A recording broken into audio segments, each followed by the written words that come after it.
All right, yo, Metal Gear Solid 5 is right around the corner, and you guys probably know that Metal Gear Solid is my favorite video game series of all time. So I am going to attempt, like my friends Jeremy Johns and Chris Stuckman, how when a big movie series is coming out, they break down all the movies and review the movies before the new one. I'm going to do that with Metal Gear Solid, and I'm going to start with Metal Gear Solid 1, and I'm going to tell you guys what I really feel about it. Now, a lot of you guys on Twitter have been asking me, like, Jake, can you please give us, like, a plot summary? Because a lot of people out there haven't played the original Metal Gear Solid, but are still really into the series. Now, I'm going to say that I'm going to review the games and talk about them and try and give you a little bit of a plot synopsis to give you an idea of what's going on, but ultimately, I don't think I'm the right person to explain the plot to you. I don't think I could break down the plot because, one, it's like an immense amount of work, and two, I'm not smart enough to put it into words correctly and cohesively in order for you to get a grip on it, I don't think. But whatever, I digress. So anyway, Metal Gear Solid released in 1998. I played at the beginning of 1999, meaning I was like 9 years old. And the reason I was intrigued by it because, like Final Fantasy VII on the shelf, it was the only game case that just really stood out. It was really different. Just a stark white background with a bright logo. And I was like, what is that? I want to play that. And also, thankfully, I had my best friend, who is still my best friend to this day, Andrew, who introduced me to the game, and I was blown away. I was hooked on Metal Gear Solid like crazy. Metal Gear Solid quickly became my Star Wars, my Spider-Man, my Batman, the thing I obsessed and thought about freaking endlessly. I actually had a binder that I brought to school that I drew different pictures of Metal Gear Solid characters. I drew a picture of Snake fighting Sniper Wolf, and I drew Liquid and Snake fighting and punching each other, and I loved everything about this game, and I couldn't get enough of it. But whatever with my backstory. So Metal Gear Solid, some terrorists took over a nuclear warhead facility in Alaska, and they had demands. They demanded to be handed over the remains of Big Boss, hello, Metal Gear Solid 5, Metal Gear Solid Peace Walker, Metal Gear Solid 3, or else they would detonate a nuclear warhead. But of course, the plans turned out to be much bigger than that, as the terrorists, led by Liquid Snake, who turned out to be Snake's brother through cloning, and they are both technically sons from a cloning project, Les Enfants Terribles. They are both the sons of Big Boss. Well, anyway, they took over a walking nuclear bipedal tank called Metal Gear Rex, the most dangerous weapon, a walking tank capable of launching nuclear missiles over a really, really far range. Oh, and also somewhere along in his mission there are hostages, and Snake has to rescue them. There's a lot more to it than that, and I'm probably butchering it all. But anyway, Solid Snake is sent in on a one-man mission to be the person to infiltrate this and put a stop to what's going on. Now, Solid Snake is a very different character. Now, of course, in the old game, his character model, he came off as this young, perfect, dashing, cool secret agent guy with a headband, but he's a lot more than that. He's grizzled, he's beaten down, he's fought many a war. He's not a broken man, but he's a weathered man, and he's actually technically kind of retired. He was just hanging out in a cabin, living out in the mountains in Alaska, until Campbell came to bring him back for another mission. So that was what was immediately interesting, is that you're playing as this video game character who is, of course, really cool and super sneaky and badass and awesome, but he's also a person who's seen some shit and has been around for a long time. And they make that very clear right from the beginning of the game when you successfully infiltrate into one of the first buildings. Your commanding officer says, "Excellent job, Snake. Age hasn't slowed you down one bit." And that's kind of the prevailing sense of Snake as the game goes on. He's a man who's seen a lot of things, has a lot to say, but ultimately is old, and the world is changing, and he's learning a lot of different things. He's a man who's lived on a battlefield and fought battles and knows how that works, but the battlefield is changing, and he almost can't keep up with it. At least that's what I took away from it, among many other things, and that's the thing about Metal Gear, is that it is absolutely vast with themes. The amount of conversations you have in the game totally, like, break down everything from international politics to nuclear warhead policy and American politics. It's like, there's so much, but it's really cool because it actually taught me a lot. I learned a lot about international affairs, about peacekeeping efforts, about international treaties, the war economy, and modern military technology. This game taught me a lot, and I actually kind of excelled in some history classes thanks to it. Hey, good job, Metal Gear. The gameplay was really great, essentially just because it was the first real three-dimensional sneaking game, at least that I played, that was just really convincing, and you really felt like you were a man in an environment sneaking around people who were looking for you. It felt really convincing. There were security cameras that would see you, and that was unreal to me. If guards saw your footprints in the snow, they would follow them and track you down. There was lines of sight. You could flatten up against the wall and sneak around. I thought that was like the coolest thing ever. It was kind of like this big open linear adventure in which you could backtrack certain times, and the story made it so immense that you had to go back for certain things, and it was almost a bit of like an Arkham Asylum Castlevania style structure in which you had to go back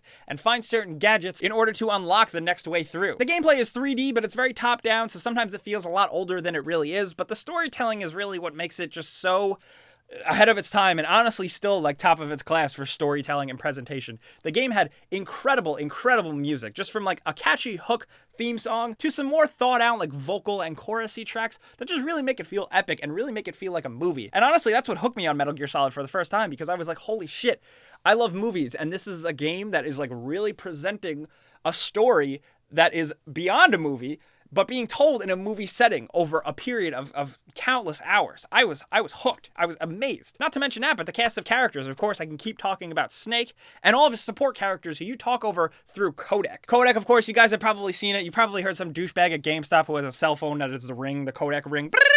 I was guilty of that. But it's really cool because it's just like two almost anime-style portraits talking to each other in conversation that are like vaguely animated. And you still get such a great sense of the characters through that. That's how you get to know Snake so well and all of his support crew, while Snake is just this animated sprite who is expressionless. And then his codec avatar is also just kind of like a moving, vague animation. You still get such a sense of who he is and how he feels and how he thinks about things, just through spending so much time with him and listening to so much well-written dialogue and exposition and all this stuff between him and his awesome support characters. God, I wish I had the time to talk about all of them too, but I can't. But I do want to talk about the bosses, because the bosses, not only were they just super cool and like very like borderline anime, and like there's a cyborg ninja and there's Vulcan Raven who has a big Gatling gun, and then there's Liquid Snake who is just basically like an 80s music video. But not only were they like amazing and fascinating, but the boss battles themselves were incredibly engaging and way ahead of their time, just because a lot of them were so meta. The things you had to do to beat these bosses are incredible. The things you have to do to get further in the game to figure things out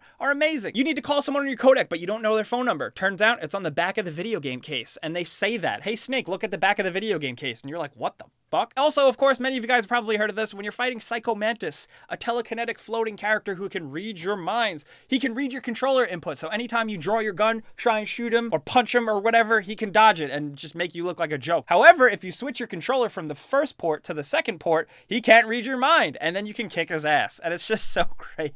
It's so cool. Now, I know people who get completely addicted to Metal Gear Solid and play these games like crazy and try and beat them with a record time. And now the first Metal Gear Solid, I can do that. The first Metal Gear Solid, I can breeze through and love it and enjoy it and beat it super quick in like a night. But there are people who get so hardcore with it, and I always kind of found the gameplay second, the story and the characters first. While some people will argue that Metal Gear Solid is completely convoluted and too ridiculous to even bother with, I really love that first and foremost. And for those of you who are jumping into Metal Gear Solid for the first time, the first Metal Gear Solid game is relatively simple. Simple in the sense that it is still overly complicated and connected to really old NES games that not as many people played. It still builds this universe that is still within your grasp. You can still kind of grasp it and figure out what's going on. Hell, I did when I was 10 years old playing it. But it really sets itself up for so much more than that with the world. But that being said, it does end on a nice note and kind of closes the book, which is cool because you don't really see that anymore, especially not with movies, how everything wants to be a sequel.